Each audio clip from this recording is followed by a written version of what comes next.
กราบสบายดีและก็สวัสดีพี่น้องทุกๆคนที่เข้ามาเบิ่งคลิปข่อยนะพี่น้องเด้อคลิปนี้จะมาเว้าเกี่ยวกับน้ำมันนะพี่น้องล่าสุดในประเทศไทยจะบ่ส่งน้ำมันให้ต่างประเทศแล้วนะพี่น้องเนื่องจากว่าอิหร่านจะบ่ส่งน้ำมันไปให้ต่างประเทศแล้วเนาะเพราะว่าเขาเกิดการยิงกันนะก็คือดังที่หลายๆคนเห็นข่าวแล้วนะพี่น้องเนาะก็คือแบบว่าผู้นำของเขาโดนเก็บไปนะพี่น้องเนาะจากผู้นำอิสราเอลกับสหรัฐอเมริการ่วมกันนะพี่น้องแล้วก็โจมตีไปเนาะแล้วก็เฮ็ดให้ผู้นำของอิหร่านเสียชีวิตแล้วก็อิหร่านเนี่ยจะบ่ส่งน้ำมันให้ทั่วโลกอย่างประมาณนี้แหละเนาะถ้าจำบ่ผิดกันเนาะอันนี้บ่มีหยังเนาะพี่น้องบ่มีโทรศัพท์เบิ่งอีกเครื่องนะก็เลยจำมาก็เลยมาเว้าให้พี่น้องได้ฟังนะพี่น้องก็คือที่ยังก็จริงมาเว้าไปนี่เนาะเพราะว่าก็คือก่อนวันที่28นะพี่น้องข่าวจากประเทศไทยปลดล็อกจะส่งน้ำมันให้ประเทศลาวนะพี่น้องหลังจากมาวันนี้วันที่1นะพี่น้องเมื่อวานนี้ก็คือวันที่28เนาะว่าสิปลดล็อกสิส่งน้ำมันให้กับประเทศลาวนะพี่น้องเนื่องจากว่าอันนั้นแหละเด้น้ำมันมีหลายแล้วเนาะมามื้อนี้เนาะวันที่1เพิ่นว่าหยุดส่งน้ำมันให้ต่างประเทศเนาะเนื่องจากว่าน้ำมันประเทศไทยเนี่ยน่าจะสำรองนะพี่น้องใช้ได้ประมาณ60มื้อเนาะ60มื้อหรือว่า60วันนะพี่น้องเพิ่นก็เลยประกาศว่าบ่ส่งน้ำมันให้ต่างประเทศเพราะว่าสำรองใส่ไว้ในประเทศก่อนนะพี่น้องนะประมาณนี้นะเท่าที่เห็นข่าวนะพี่น้องเนาะเดี๋ยวก็จะขึ้นไว้บนนี้นะพี่น้องเพราะว่าค่อยบ่มีโทรศัพท์เนาะคนมีโทรศัพท์เครื่องเดียวแล้วก็อัดคลิปแล้วก็เลยเบิ่งบ่ได้นะพี่น้องก็ใช้ความจำเอาเนาะประมาณนี้นะพี่น้องโอ้โหเนาะล่าสุดนี้ประเทศลาวฮู้สิเป็นจังได๋นะพี่น้องถ้าเป็นแบบนี้นะถ้าสมมุติเกิดสงครามแท้ๆนี่พี่น้องมันสิเป็นจังได๋โลกเฮาต่อไปเนาะพี่น้องโดยเฉพาะประเทศลาวเฮาเนาะโอ้โหเมื่อตอนโควิดนี่ก็ป๊าดทุกคนแห่ไปซื้อน้ำมันเนาะพี่น้องเนาะและอันนี้ถ้าแบบว่าน้ำมันเขาบ่ได้ส่งให้ประเทศลาวเนาะประเทศไทยก็บ่ได้ส่งให้ต่างประเทศเขาก็บ่ได้ส่งให้เนาะถ้ามันเจอผลกระทบเนาะทุกประเทศต้องเก็บน้ำมันไว้ใส่เองเนาะพี่น้องแม่นบ่ล่ะโอ้โหแล้วลาวเฮาเนาะน้ำมันสำรองอยู่ลาวมีบ่ฮู้ว่าใช้ได้จักเดือนจักปีเนาะพี่น้องแต่อยู่ไทยนี่เห็นประกาศว่าเพิ่นจะใช้ได้ประมาณ60มื้อและเพิ่นก็ยังให้ผลิตอีกเนาะอยู่อ่าวไทยยังประมาณนี้แหละให้เพิ่มการผลิตในอ่าวไทยขึ้นมาให้หลายๆยังประมาณนี้เลยเนาะพี่น้องเนาะถ้าจำบ่ผิดก็ถ้าจำผิดก็ขออภัยเนาะพี่น้องเห็นข่าวมาแว่วๆแบบนี้นะพี่น้องเพิ่นบอกว่าถ้าแบบนั้นเนาะถ้าอิหร่านบ่ส่งให้ก็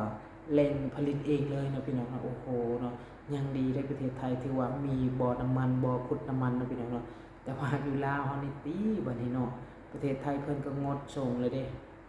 เป็นหยังจึงงดส่งเนาะเพิ่นนำเข้าจากต่างประเทศบ่ได้เนาะเพิ่นก็ผลิตในประเทศเองก็เอาไว้ใช้ในประเทศตัวเองก็เพียงพอประมาณนี้นะพี่น้องเนาะแต่บ่เพียงพอที่จะส่งให้ต่างประเทศอย่างประมาณนี้เนาะพี่น้องเพิ่นก็เลยเก็บไว้ใช้เองซื่อๆเนาะถ้าส่งออกต่างประเทศแน่มันก็สิเฮ็ดใ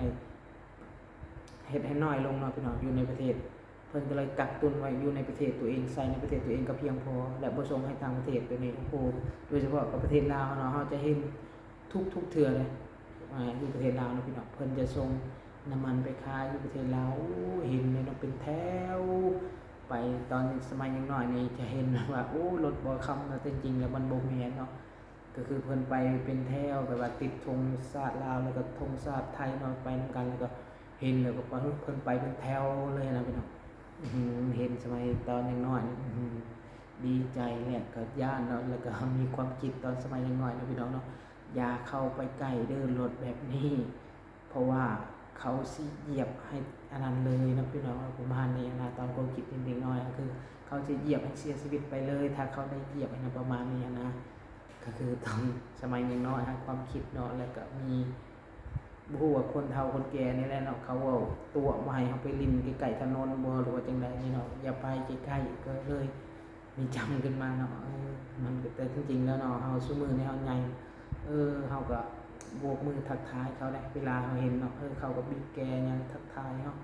อยู่ปัจจุบันเนี่ยนะปัจจุบันเนี่ยก็มีทั้งรถพ่วงเนาะรถพ่วงที่เขาแก่บ่ฮู้เขาแก่หยังแหละก็มีถามหลายๆคนนะเขาว่าเขาแก่ไปซังมันคือเหม็นแท้วะเขาก็บอกว่ายางพาราเนาะแกยางพาราไปขายให้แถวชายแดนเวียดอะไรประมาณนี้แหละเนาะพี่น้องเนาะเท่าที่เค ยถามคนขับรถพ่วงนะเขาจอดกินข้าวอันหยังแล้วเฮาก็พอเขาเจ้านะเฮาก็ถามว่าเพิ่นเจ้าเอาแกไปส่งไปขายหยังเนาะเขาก็บอกมาว่าบางคนก็แกอิหยังก็ไม่ยูคาส่งไปทางญี่ปุ่นหรือว่าทางเวียดนามพุ่นแหละเขาว่าจังซี่เนาะเฮาก็บ่ฮู้เนาะก็เฮาก็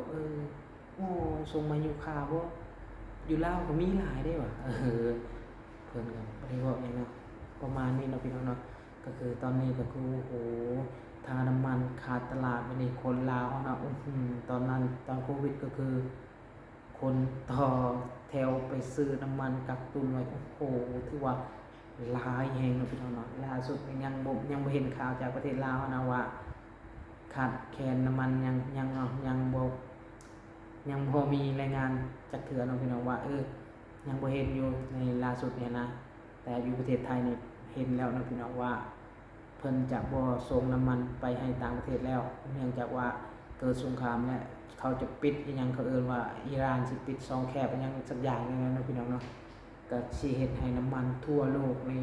ขาดตลาดนะคิดว่านะพี่น้องนะก็ท่าเบิ่งท่าชมนำกันว่าสิเป็นจังไดต่อไปเนาะพี่น้องเนาะเนื่องจากว่าตอนนี้เสี่ยงที่จะเกิดสงครามแฮงเนาะแต่ว่าก็บ่แน่นะพี่น้องอาจจะบ่เกิดก็ได้อาจจะเกิดก็ได้เนาะเป็นไปได้50-50เนาะเนื่องจากว่าตอนนี้ก็คือจีนกับรัสเซียก็ถือว่าเงียบๆอยู่เนาะทั้งมีแต่อิหร่านกับอิสราเอลแล้วก็สหรัฐอเมริกาที่แบบว่าเขาปะทะกันซื่อๆเนาะพี่น้องเนาะแต่ก็โอ้โหเนาะก็เห็นแบบมีหลายสถานที่เลยอย่างเช่นดูไบเนี่ยนะพี่น้องในสนามบินเนี่ยนะโอ้โหถือว่าธรรมดาก็คือมันก็เสี่ยงอะไรเนาะพี่น้องพันธมิตรของไอ้นางอเมริกาแม่นบ่ดูไบแม่นบ่พี่น้องมันก็เสี่ยงที่จะเกิดสงครามเนาะถ้าเกิดสงครามบอกได้เลยประเทศลาวเนาะพี่น้องโอ้โหน้ำมันบ่ฮู้สินำมาแต่ไสเนาะส่วนหลายก็น้ำมันเอาก็สินำมาแต่ประเทศไทยเนาะพี่น้องน้ำมันแต่ล่าสุดก็สิเห็นเลยว่ามีนำเข้าจากเวียดนามแน่เนาะแต่ก็ยังบ่หลายสู่นำเข้าจากประเทศไทยหลายกว่านะพี่น้องหลายแห่งที่นำเข้าจากประเทศไทยได้ยอมรับเลยเนาะน่าจะเป็นอันดับ1เนาะพี่น้องเนาะอันดับ2นี่น่าจะเป็น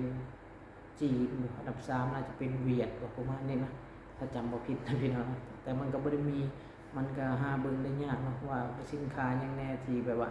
นำเข้าจากทางพุ่นนำเข้ามาจากทางพี่เนาะแต่เท่าที่เฮาเห็นเนาะจะเห็นแต่รถพังไทย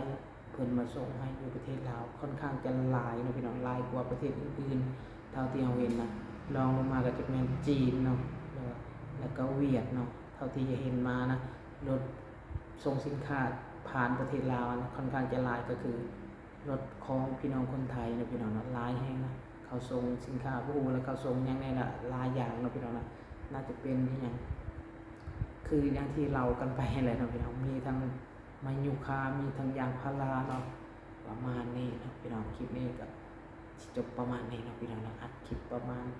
8นาทีพอเนาะ8นาทีพอคลิปหน้าจังสิพอกันใหม่นะพี่น้องคลิปนี้ก็สิจบประมาณนี้นะพี่น้องครับก็ขอบใจทุกๆคนที่เข้ามาเบิ่งคลิปก่อนนะอาจจะวกไปวนมาเนี่ยก็ขอบใจที่มีคนเบิ่งนะพี่น้อง